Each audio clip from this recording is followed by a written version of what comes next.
الفاتحة بالفتوح والنور والرسوح وصلاح الجسد والروح والتوبة النسوح بالتعليم والتعلم والإفادة والاستفادة والنفع الانتفاع إلى أرواح والدينا والديكم وأمواتنا وأمواتكم وأموات المسلمين ثم إلى أرواح الحبيب محمد الهدار من الشيخ أبو بكر بن سالم ثم إلى أرواح من عمر هذا المسجد وحضر في هذا المجلس وعبد الله في هذا المسجد وساعد في بنية هذا المعهد سابقا ولاحقا أن الله تغشاهم بالرحمة المغفرة ويسكنهم الجنة ويختم لنا ولكم الحسنى في خير وعافية وإلى حضرة النبي محمد صلى الله عليه وسلم الفاتحة.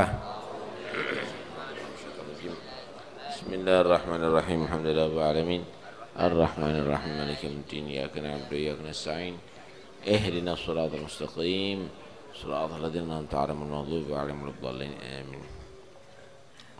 بسم الله الرحمن الرحيم الحمد لله رب العالمين وبه نستعين على أمور الدنيا والدين والصلاة والسلام على أشرف الأنبياء والمرسلين سيدنا محمد وعلى آله وصحبه أجمعين.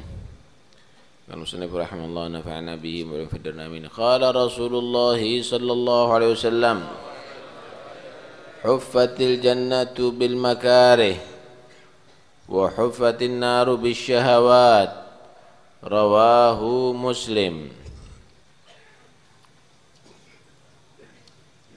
Bersabda Rasulullah sallallahu alaihi wasallam, huffatil jannatu, dikelilingi itu surga, dikelilingi itu surga, bil makare, dengan perkara-perkara yang tidak menyenangkan, wa huffatin naru, dan dikelilingi itu neraka, bisyahawat, dengan perkara-perkara yang menyenangkan.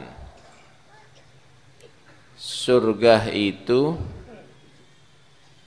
dikelilingi dengan perkara-perkara yang tidak menyenangkan, sebagaimana neraka itu dikelilingi dengan perkara-perkara yang menyenangkan.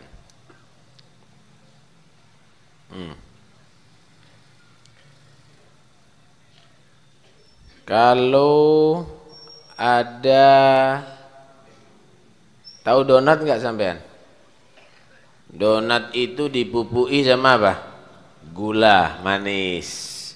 Sehingga pertama yang dirasakan adalah manis. Ini ibarat kalau surga itu dipupui dengan yang tidak enak, tetapi menjanjikan nikmat. Karena itu kalau kepingin bisa merasakan kenikmatannya surga, harus melewati yang tidak enak tadi itu. Tak kasih gambaran. Anak kecil misalnya, pingin sehat, dia disuntik imunisasi dulu. Dia harus sakit dulu. Setelah agak besar, dia disunat. Nggak enak. Setelah itu, dia tadi itu harus belajar. Nggak enak. Setelah itu harus merasakan sholat, harus mengerjakan sholat, puasa, lapar, haus. Belum lagi nanti ada ajaran jihad, membela agama Allah. Belum lagi ibadah, nanti yang lainnya tambah qiyamul lail, macam-macam. Nggak enak, tapi menjanjikan kenikmatan surga. Kenapa? Ada yang matikan ini? Menjanjikan kenikmatan surga. Lain halnya kalau neraka itu dikelilingi dengan kesenangan, seneng aja.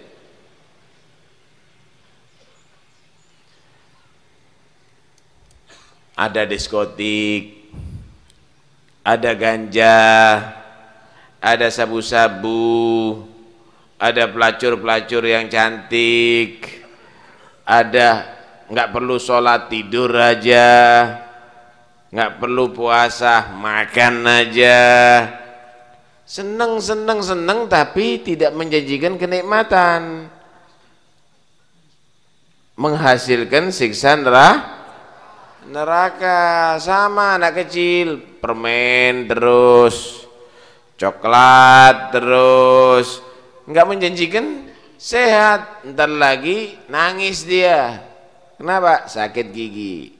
Ntar lagi nangis dia, kenapa? Kena diare mencret misalnya. Karena itu kalau kepingin sehat ya harus nahan diri, jangan sampai terlalu banyak makan. Kalau perlu nggak perlu makan permen, nggak perlu makan yang lainnya supaya sehat. Begitulah juga kita kalau kepingin selamat dari neraka, tinggalkan sekalipun menyenangkan, tapi kalau itu adalah maksiat kepada Allah, tinggalkan, karena itu bisa menyebabkan manusia disiksa di neraka. Hubatin naru bis syahwat.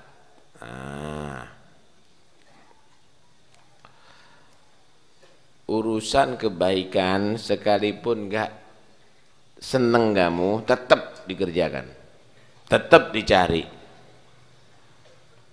Urusan maksiat sekalipun menyenangkan, tinggalkan. Itu akan bisa menjadikan kamu selamat di neraka dan masuk ke dalam surga. Karena itu Allah Subhanahu wa taala memerintahkan fastabigul khairat, salinglah kamu berlomba-lomba dalam kebaikan. Nih, kita kasih contoh.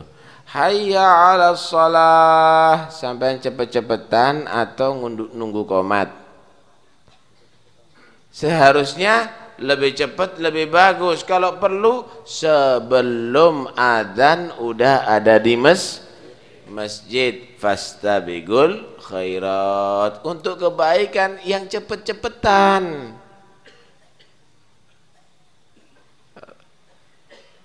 Kalau pergi ke pasar, wah cepet-cepetan orang sungi. Jangan sampai nggak awal yang masuk. Tapi kalau untuk ke masjid yang paling terakhir, apalagi kalau Jumatan tunggu qomat, kalau perlu imamnya udah takbir baru lari. Kalau ada orang ngajak sedekah, ayo kita bangun masjid, fastabigul khairat, cepet-cepetan, aku semennya, aku ininya, aku itunya, begitu yang mampu tentunya. Cepet-cepetan. Kalau ada orang yang sakit, cepet-cepetan dia tadi itu beramal, membantu. Fastabigul khairat.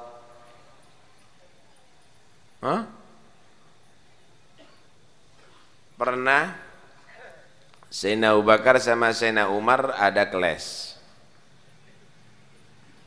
ada perbedaan pendapat.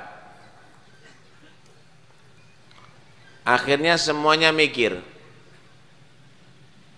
ya, kata Sayyidina Abu Bakar, ada apa saya melakukan itu sama Umar ya? Kata Sayyidina Umar, ada apa sih aku melakukan itu sama Sayyidina Abu Bakar? Sayyidina Umar mau ke Sayyidina Abu Bakar untuk minta maaf, didahului sama Sayyidina Abu Bakar. Didahului sama Sayyidina Abu Bakar. Kata Sayyidina Umar, waduh, tidak pernah aku dalam kebaikan kecuali aku nomor 2-nya Abu Bakar. Sayyidina Abu Bakar itu kalau sudah kebaikan nggak mau tunda, langsung lebih cepat daripada Sayyidina Umar. Pernah Nabi SAW juga ketika minta mengajak, ayo bantuan untuk membela agama Allah. Sayyidina Abu Bakar, Sayyidina Umar ditanya, gimana Umar? Separuh milikku ya Rasulullah untuk fisabilillah. Separuh miliknya, kalau tanahnya 2 hektar, yang 1 hektar fisabilillah gitu. Kalau duitnya misalnya 2 miliar, yang 1 miliar untuk fisabilillah. Kalau kendaraannya ada 2, yang 1 untuk fisabilillah. Sayyidina Abu Bakar tanya, Abu Bakar gimana kamu? 100% fisabilillah ya Rasulullah. Semua kendaraanku fisabilillah. Semua tanahku fisabilillah, semuanya. Loh, waktu Sayyidina Umar memberikan separuh ditanya sama Nabi, Umar, ini banyak keluarga kamu gimana? Udah saya tinggalkan separuh ya Rasul. Ketika Sayyidina Abu Bakar memberikan semuanya ditanya, Abu Bakar keluargamu gimana? Cukup punya cinta Allah dan Rasul. Kata Rasulullah, derajatnya kamu sama dengan ucapannya kamu. Maksudnya Sayyidina Abu Bakar 100%, Sayyidina Umar 50%. Derajatnya Sayyidina Umar separuh daripada derajatnya Sayyidina Abu Bakar. Tuh lihat, hebat. Fastabiqul khairat, itu namanya berlomba-lomba dalam kebaikan. Kalau sampean kandak, kalau untuk sedekah dolek paling cilik. Kalau dilihat yang paling atas misalnya 1 juta, yang paling bawah 10.000, nuruti yang paling ningsor sampean. Bukan fastabiqul khairat. Justru cari nomor terakhir.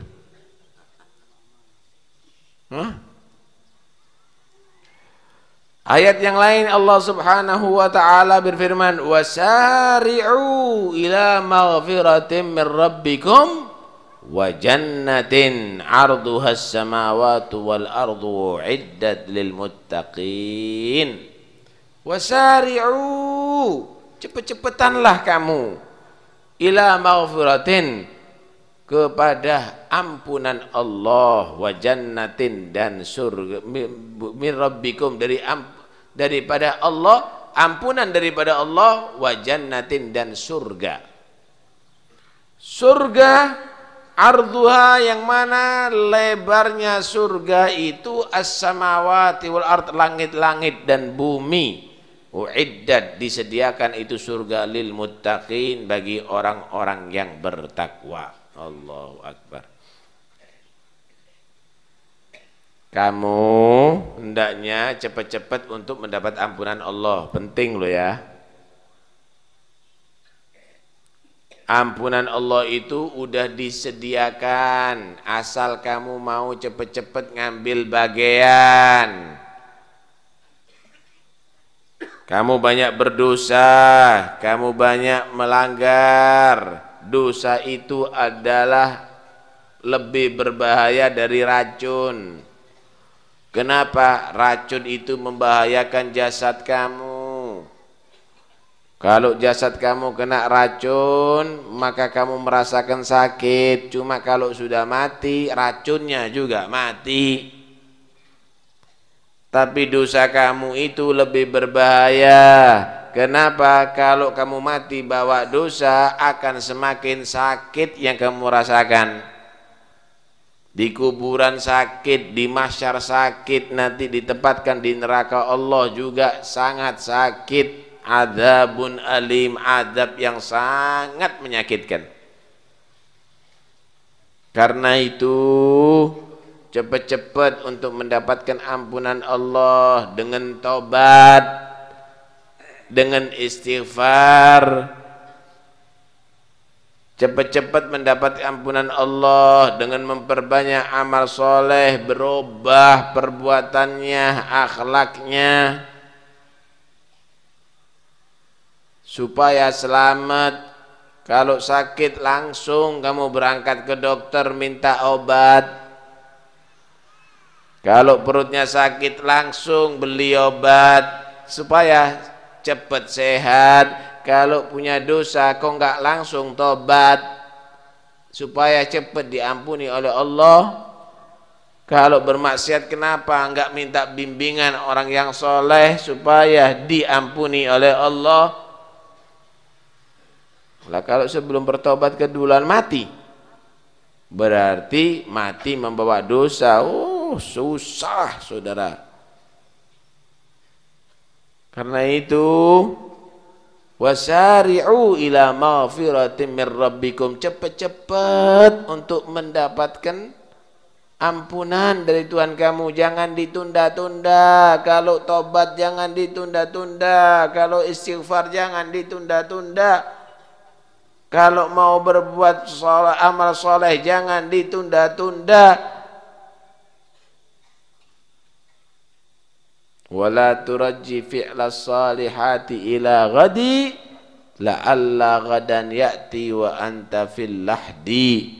Jangan kamu itu menunda, besok aku berbuat baik, besok aku bertobat. Mungkin besok datang kamu sudah ditanam mati. Cepat-cepat berlomba-lombalah kamu di dalam mendapatkan ampunan Allah, wa jannatin, dan untuk masuk surga Allah.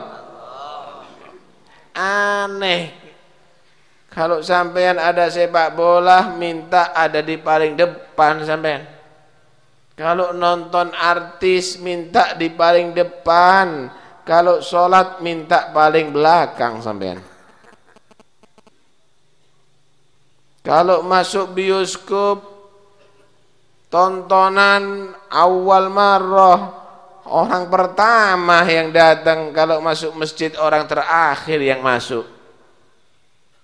Aneh. Ingin masuk surga tapi terpaksa Pak kadang-kadang.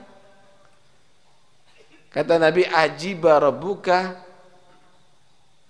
an qaumin yugaduna ilal jannati bisalasil. Heran Allah itu melihat ada beberapa orang diajak masuk surga tapi dirantai. Model enggak? Ibarat orang mau dikawinkan tapi dipaksa. Model enggak? Alah, apa dipaksa? Seharusnya kan tambah seneng. Ayo kawin. Iya, siap Ustaz. Saiki siap Ustaz. Kawin nangis. Jangan Ustaz. Dipaksa, nggak mau. Kan goblok ini orang. Oh, ini orang bongol ini. Dikasih untung yang besar, nggak mau dia. Dijak masuk surga, mokso. Sampai dirantai, ditarik-tarik. Ayo masuk surga. Itu ada beberapa orang diajak ke masjid, abot padahal diajak masuk surga. Diajak ke majlis ilmu, berat padahal diajak masuk surga. Diajak ke dzikir, berat padahal diajak masuk surga. Heran. Padahal Allah merintahkan wasari'u, cepet ya. Kalau ke surga itu cepet-cepetan gitu loh. Kalau maksiat cepet deh. Mentalnya kita, moralnya kita ini seperti laron. Tahu laron enggak? Tahu laron? Binatang-binatang itu yang ada suwiwinya itu, yang ada apa? Yang ada yang terbang itu kalau ada kelihatan api, kalau ada kelihatan lampu, langsung menyerang. Dia beranggapan kalau sudah terang itu adalah nikmat. Paham ya? Kalau terang itu adalah nikmat. Akhirnya dia masuk ke dalam api, yantek al-gosongu wal mampusu. Ya terbakar dia. Begitulah juga kadang-kadang orang Pasuruan. Datang biduanita trio macan misalnya. Kalau perlu trio buaya ntar lagi. Datang, laron-laron ini datang. Dia nggak paham, dia merasa kalau di situ itu ada hiburan. Padahal di situ dia akan terbakar di bersama neraka nanti. Paham nih? Kalau ada maksiat, berdatangan menyerbu dia. Karena itu Nabi SAW gambarkan, innakum tatahafatuna fin nari tahafutal farash. Kamu itu kenapa kok menyerbu ke neraka seperti nyerbunya laron binatang-binatang kecil yang berterbangan tadi itu ke api. Wa inni akhidum bihijazikum. Aku ini Nabi ini kewalahan. Ibarat orang tetap memaksa masuk ke api, aku ini gendeli kamu, aku ini pegangi kamu. Jangan, itu bahaya, itu masuk ke neraka. Tapi kamu tetap aja ngotot. Nabi itu setiap saatnya ngingetkan, jangan maksiat, itu ke neraka, jangan lupa kepada Allah, itu ke neraka, jangan mabuk, jangan zina, jangan judi, jangan itu. Tapi kamu maksa. Akhirnya nasibnya kamu seperti laron, nanti terbakar nantinya. Laron itu kandhani, ojo ya, jangan kamu tadi itu ke api ya. Nggak mokong laron itu, ditampel gitu ya. Laron tadi itu ngedom balik maning, ngelaron kok. Ya begitulah kadang-kadang umat Islam dilarang untuk berbuat jelek, dilarang untuk bermaksiat, kembali lagi. Nah, karena itu hati-hati, an-nar huffatin naru bisyahawat. Neraka itu dikelilingi dengan yang nikmat-nikmat. Karena itu kalau ada yang nikmat-nikmat, mikiro dimi, dinilai dulu, ini bener apa enggak, diridhoi oleh Allah apa enggak. Jangan-jangan menyebabkan masuk neraka Allah, tinggalkan supaya selamat begitu. Apalagi di akhir zaman. Wah Allah, kalau orang dulu itu mau zina itu takut. Kalau orang dulu itu jadi pelacur malu. Kalau orang dulu laki-lakinya itu sama pelacur, waduh, dia malu. Kalau sekarang, ya Allah, pelacur-pelacur tadi itu paes Pak, di pinggir jalan, transaksi berapa? 50.000 wis. Ya apa? 30.000. Loh, nyang-nyangan, nggak malu, walaupun ada di pinggir masjid berani mereka. Kenapa sampean mereka itu kok berani? Karena wong sungi wedi, orang Pasuruan takut, akhirnya yang maksiat nekat.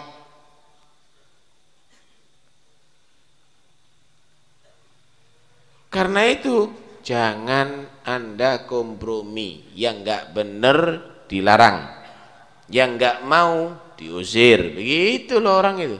Enggak usah takut, kenapa? Dia maksiat kok. Kenapa orang mabuk-mabuk nekat? Karena Anda takut untuk melarang. Karena itu jangan kompromi, awas mabuk lagi, tak usir kamu, tak tangkep kamu, tak laporkan kamu, begitu loh. Kalau enggak dia nekat, padahal dikit. Yang mabuk orang 10, sak desa wedi kabeh. Yang tegas sampean. Kalau sampean tegas, yang mabuk takut. Kenapa judi itu bebas? Karena takut. Coba kalau ditegesi, nggak ada yang berani, saudara, nggak ada yang berani. Nggak ada yang berani. Nah, karena itu kita harus menjaga lingkungan. Jangan sampai dirusak dengan orang-orang yang fasik. Jangan sampai dirusak dengan orang-orang yang begitu. Di akhir zaman, waduh, lebih dominan maksiatnya, lebih nekat maksiatnya. Sampai Nabi SAW gambarkan bagaimana di akhir zaman ini. Nabi berkata apa? Badiru bil amal. Cepat-cepat kamu itu banyak amal ya. Selagi kamu bisa beramal, badiru bil amal. Cepat-cepat kamu banyak amal. Fitanan, sebelum kedatangan fitnah. Fitnah silih berganti, bukan satu fitnah, tapi fitnah. Fitnah ini sesuatu yang mengganggu, namanya fitnah. Kalau fitnah dalam keluarga bisa mengakibatkan cekcok dalam keluarga. Kalau fitnah dalam kampung bisa mengakibatkan tidak ada ketenangan dalam kampung. Tapi ini fitnah dalam agama, fitnah dalam iman, fitnah dalam yang banyak amal sebelum kedatang itu fitnah sampai dikatakan kagita'il lail al-mudlim. Fitnah itu seperti bagian-bagian malam hari yang gelap. Kalau sudah sore semakin gelap ya. Kalau udah maghrib gelap, isya tambah gelap, jam 9 malam tambah gelap, jam 12 malam tambah gelap. Begitulah juga fitnah di akhir zaman. Islam itu semakin surut. Bukan surut pemeluknya, tetapi keislamannya semakin redup. Terus tambah redup. Orang dulu itu, di zaman dulu itu masjidnya pol terus. Sekarang masjidnya sepi, tempat hiburannya pol. Orang dulu tadi itu kalau sudah kedatangan kiai orang yang soleh, menyambut dengan sambutan yang meri. Ya, tapi kalau sekarang datangi orang yang soleh biasa. Tapi kalau pemain sepak bola semua minta tanda tangan. Kalau penyanyi, sambutannya hebat, luar biasa. Terus itu Pak, akan semakin surut. Nah, tambah gelap. Pumpung durung, pumpung masih masjidnya ada. Pumpung majlis taklimnya apa ada. Badiru bil amal, cepet kamu itu banyak sambut dengan amal-amal, dahului dengan amal-amal. Fitnah yang bagaikan kegelapan malam hari. Nanti pada puncaknya sampai begini di akhir zaman nanti itu Pak. Yusbihur rajulu mu'minan wa yumsi kafira. Pagi beriman, sore kafir. Ketolenan, iman nih ketolenan. Wa yumsi mu'minan wa yusbihu kafira. Sore mukmin, pagi kafir. Allah, mudah-mudahan selamat anak turunan kita ya. Agama dibuat mainan. Loh, jangan dianggap nggak mungkin. Sampai tahu nggak orang-orang liberal itu? Orang-orang liberal yang menyatakan Quran ini perlu dikritik. Orang-orang liberal menyatakan agama itu podo kabeh. Orang-orang liberal macam-macam lah dia tadi itu mentafsiri Quran sak maunya sendiri. Itu ada banyak yang turunannya kiai-kiai soleh. Banyak turunannya kiai-kiai yang hebat. Malah dari keluarga pendiri-pendiri NU. Orang-orang yang dekat kepada Allah. Kenapa bisa begitu? Nih, kena fitnah. Paham-pahamnya bisa mengeluarkan daripada ajaran Islam. Kemurtatan. Kadang-kadang yang dipertahankan. Kenapa? Karena udah didoktrin dengan ajaran-ajaran luar Islam. Hati-hati. Jangan merasa, tak mungkin saya. Loh, kalau sudah kena fitnah bisa aja.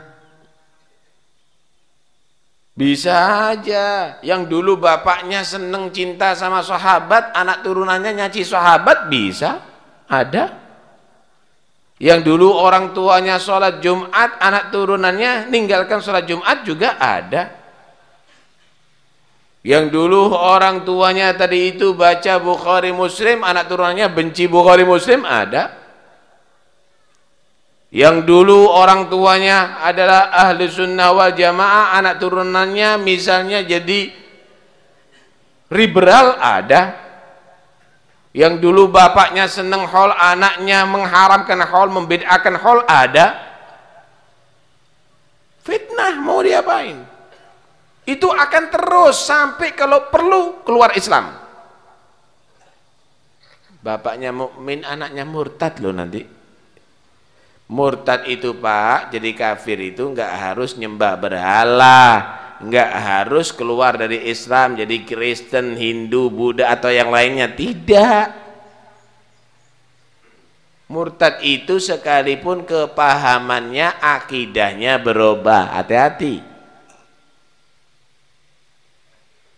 Cepat-cepat ya beramal kamu sebelum kedatangan fitnah-fitnah urusan agama yang sampai menyebabkan manusia banyak yang kafir saat itu. Permasalahannya apa? Ya bi'u dinahu bi'aradin minad dunya, karena sudah menjual agamanya, imannya, akidahnya dengan dunia. Sepenting dunia. Yang penting jadi menteri, yang penting jadi DPR, yang penting jadi gubernur, yang penting jadi wali kota, yang penting jadi bupati, yang penting jadi camat, yang penting jadi kepala desa, yang penting kalau perlu yang penting kaya, yang penting dapat sumbangan asal keluar dari Islam. Siap? Loh, sekarang gimana zamannya seperti ini? Tetap pertahankan. Jangan berubah amalnya, jangan berubah akidahnya, jangan berubah akhlaknya, jangan berubah perbuatannya, tetap dipertahankan. Dah sulit lebih baik di dunia tapi gampang di akhir. Berat pikulen.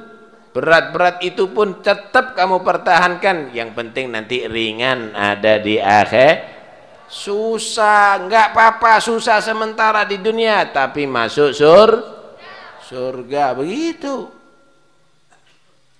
Nabi menggambarkan di akhir zaman ini Pak, kalau orang mau taat sama Allah itu seperti pegang bara api. Tahu bara api? Kalau sampean bakar areng ditaruh ada di tangan, gimana rasanya? Bakar, tangan ini panas. Cuma permasalahannya kalau sampean lepas kobong kabeh, terbakar semuanya. Saanak putu sampean terbakar semuanya. Gimana sikapnya? Kalau sampean lepas, sampean cul kobong kabeh, semua jadi korban, atau sampean pertahankan masih panas gak apa-apa sudah, yang penting saya selamat, anak cucu saya selamat, keluarga saya selamat. Tak pertahankan. Lah begitulah juga bawa syariat, bawa Islam, bawa iman di akhir zaman ini panas. Kadang-kadang nggak didukung sama pemerintah, kadang-kadang nggak didukung sama lingkungan, kadang-kadang nggak didukung sama tetangga, tapi tetap pertahankan. Jangan berubah. Kenapa? Kalau sampean lepas, anaknya sampean nanti berubah loh ya. Cucunya sampean berubah, akidahnya dilempas, putumu, anak turunanmu berubah semuanya nanti. Dipertahankan walaupun panas. Kenapa? Supaya selamat terus temurun. Dalam hadis yang lain bahwa di akhir zaman ini sama umat Islam itu keadaannya dengan zaman dahulu.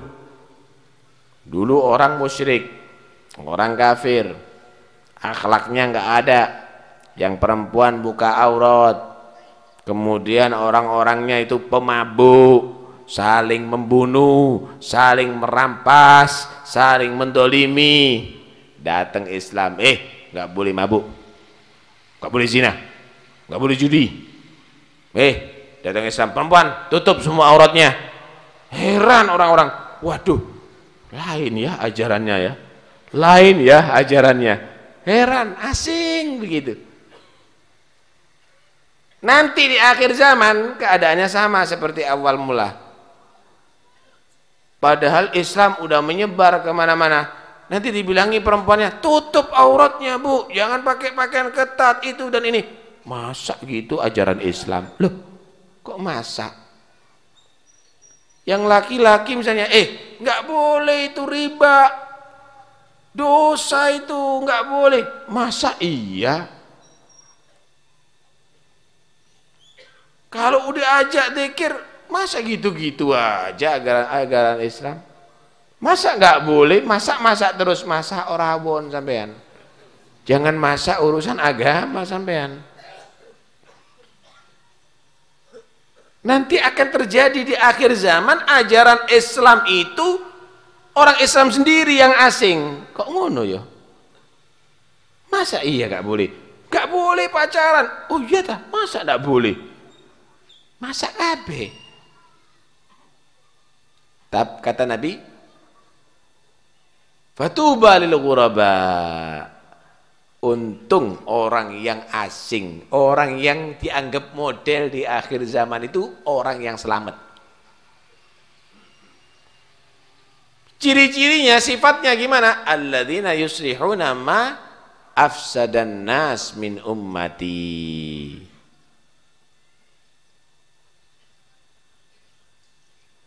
Yaitu orang-orang di akhir zaman yang muncul, mereka melakukan kebaikan daripada kerusakan yang diperbuat oleh daripada orang-orang di akhir zaman tadi itu dan Nabi. Mereka rusak. Ngadakan misalnya ibu-ibu gerak jalan dengan pakai training, megal-megol misalnya atau yang lainnya.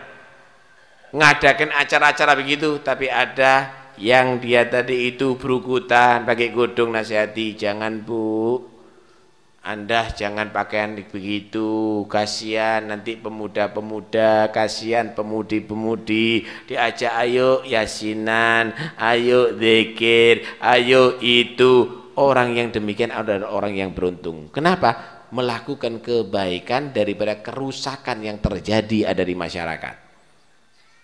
Jarang orang begini nih, jarang ya. Tapi kalau ngadakan pertandingan voli banyak. Perempuan yang ngadakan demikian ini nggak gampang. Ngumpulkan pemuda-pemuda, ayo pengajian, dibacakan hadis Rasulullah. Jarang pemuda gini nih. Kalau ngumpulkan, ayo sepak bola bareng banyak.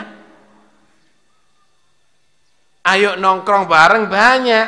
Lah, orang yang model seperti demikian ini di akhir zaman, itulah orang yang beruntung. Lah sampean dadi beruntung, Pak. Aja dadi buntung sampean.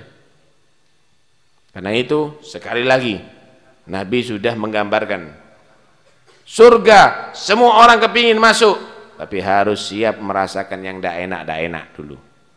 Harus merasakan yang tidak disenangi oleh jiwa kamu. Harus siap. Kamu tadi itu susah-susah dahulu, bersenang-senang kemudian neraka, hati-hati. Karena neraka itu dikelilingi dengan yang nikmat-nikmat. Jangan asal kamu, yang penting saya tertawa, yang penting saya terhibur, yang penting saya kaya, yang penting saya senang. Teliti dulu. Apakah kesenangan itu, apakah hiburan itu, apakah kekayaan itu adalah bagus atau menjadi topengnya atau sabab yang bisa masuk ke neraka? Hindari semuanya. Paham nih ya? Hati-hati. Paling bahaya Pak, neraka itu paling bahaya. Sampean kalau kepingin untuk didik diri nih, coba sampean lihat api itu, didekatkan tangannya sampean ke api, durung tutup api wis panas tak kuat sampean. Pernah keinjek putung rokok keselomot api, sakitnya luar biasa. Baru keselomot sampean, api kecil di dunia lagi, sampean udah nggak kuat, apalagi api yang menggunung ada di neraka. Ya opo rasane? Nggak ada yang kedot nanti di neraka itu, Pak. Nggak ada yang kedot. Nggak ada yang hebat. Nggak ada yang kuat. Fama asbarakum 'alan nar. Pernah ndak keinjek paku? Keinjek jarum, kemasukan duri, sakit. Baru duri jarum aja nggak kuat nahannya, apalagi siksa kubur, apalagi siksa neraka. Jangan main-main. Kamu itu makhluk yang lemah. Jangan main-main dengan adab Allah. Nah, orang dulu untuk menyadarkan dirinya kadang-kadang ngeduk kuburan di omai. Ngeduk kuburan. Tapi sampean kalau ngeduk kuburan di omai dewi, sampel nanti sampean dianggap sama orang. Orang dulu itu mau menyadarkan dirinya, ya, dikeduk kuburannya. Seperti Rabi'atul Adawiyah itu mempersiapkan, dikeduk, digali untuk kuburannya. Dihatamkan ada di situ Quran 6.000 kali hataman. Rabi'atul Adawiyah, mbo Rabi'ah sungi. Jadi Rabi'atul Adawi itu menghatamkan Quran di kuburannya, persiapan untuk kuburannya 6.000 kali hataman. Allahu Akbar. Habib Ahmad Al-Muhdhar, apanya Habib Muhammad Al-Muhdhar, itu melihat sejarahnya Rabi'ah, waduh, ini seorang perempuan yang asal usulnya sejarahnya ada juga. Jadi Rabi'atul Adawiyah itu adalah perempuan yang tobat, kemudian sudah larut dalam cinta kepada Allah Subhanahu wa ta'ala. Aku laki-laki dilahirkan oleh keluarga yang baik, masa kalah, kata dia. Dikeduk kuburannya, dihatamkan Quran 7.000 kali hataman. Fastabiqul khairat, berlomba-lomba berbuat baik. Lah kalau kita kan enggak, jadi cerita 6.000 kali hataman. Setiap hari hatam Quran. Cecek tak kau itu. Loh, itu diceritakan untuk mancing supaya kamu itu semangat. Ya Allah, oh kalau saya setiap hari enggak bisa hatam Quran, minimal 1 juz lah hatam Quran. Ini ngecek dok, men. Nah, karena itu, ayo kita kalau mendengarkan kebaikan-kebaikan, timbulkan semangat untuk bisa melakukan itu kebaikan semampumu gitu loh. Semangat itu ya semampu kamu, nanti Allah yang akan membantu kamu nantinya. Itu jangan nanti ndak blas main godek dok. Paham ya? Main godek dok. Nah, ini ndak bener ini. Nah, harus ada semangat. Wa narun law nafakhtaha adha'at walakin dha'a nafkhuka fir ramadi. Tahu bara api enggak? Bara api itu kalau ditiup semenjak masih ada apinya, ditiup murup, semakin murup, semakin murup. Kita juga begitu. Kalau semenjak masih ada iman, ditiup, diceritakan sejarahnya orang-orang yang soleh, sejarahnya orang-orang dekat kepada Allah, semangat lagi. Wah, semangat lagi ibadahnya, semangat lagi dzikirnya, semangat lagi sholat berjamaahnya. Kenapa? Ditiup, ada titik api dalam hati kita, cinta kepada orang soleh, cinta berbuat baik. Tapi kalau sudah mati apinya jadi debu, ditiup, hilang, tambah mudar, tambah menjauh, tambah kabur. Begitulah juga sebagian orang kalau nggak ada titik apinya, ditiup, diceritanin hadis, diceritani ayat Al-Quran, dinasehati, tambah kabur, belenek, balak-balik dinasehati. Oh, mati jadi. Nggak ada titik api untuk supaya dia itu bersemangat berbuat taat kepada Allah Subhanahu wa taala. Mudah-mudahan kita semuanya jadikan orang yang selamat. Amin ya rabbal alamin. La ilaha illallah الله الموجود في كل زمان.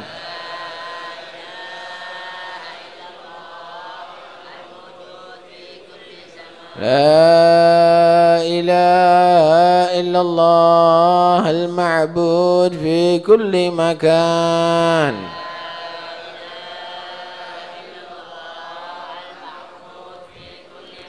لا إله إلا الله المذكور بكل لسان.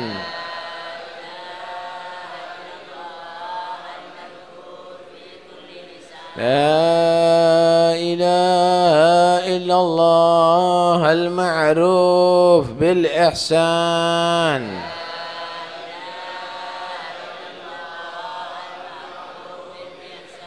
لا إله إلا الله كل يوم هو في شان.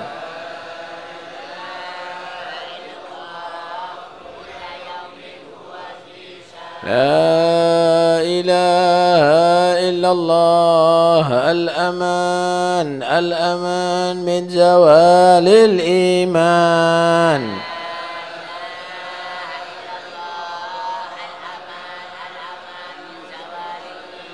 ومن فتنة الشيطان يا قديم الإحسان كم لك علينا من إحسان. إحسانك القديم يا حنان يا منان يا رحيم يا رحمن يا غفور يا غفار. اغفر لنا وارحمنا وأنت خير الراحمين. وصلى الله على سيدنا محمد وآله وصحبه وسلم والحمد لله رب العالمين.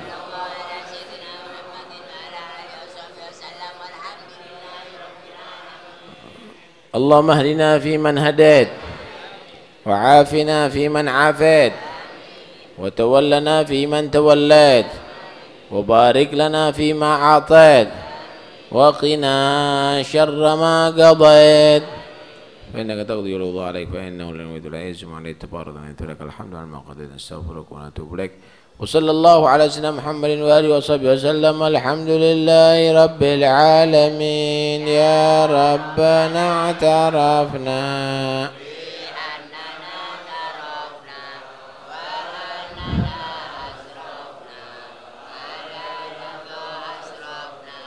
فتب علينا توبة تغسل كل حوبة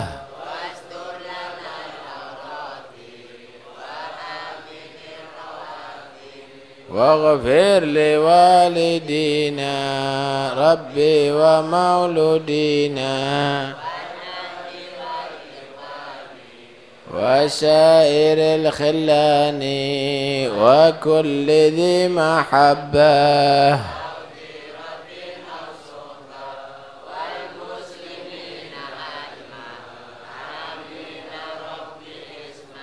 فضلا وجودا منا لا باكتساب منا بالمصطفى الرسول بالمصطفى الرسول نحظى بكل سول صلى وسلم ربي عليه حتى الحق وآله وصحبه عدد تؤسس به والحمد لله بالبدر والتنام. أنا ربك رب العزة عما يصفون وسلام على المرسلين والحمد لله رب العالمين. بسر الفاتحة. مرحبا يا نور عيني مرحبا جد الحسين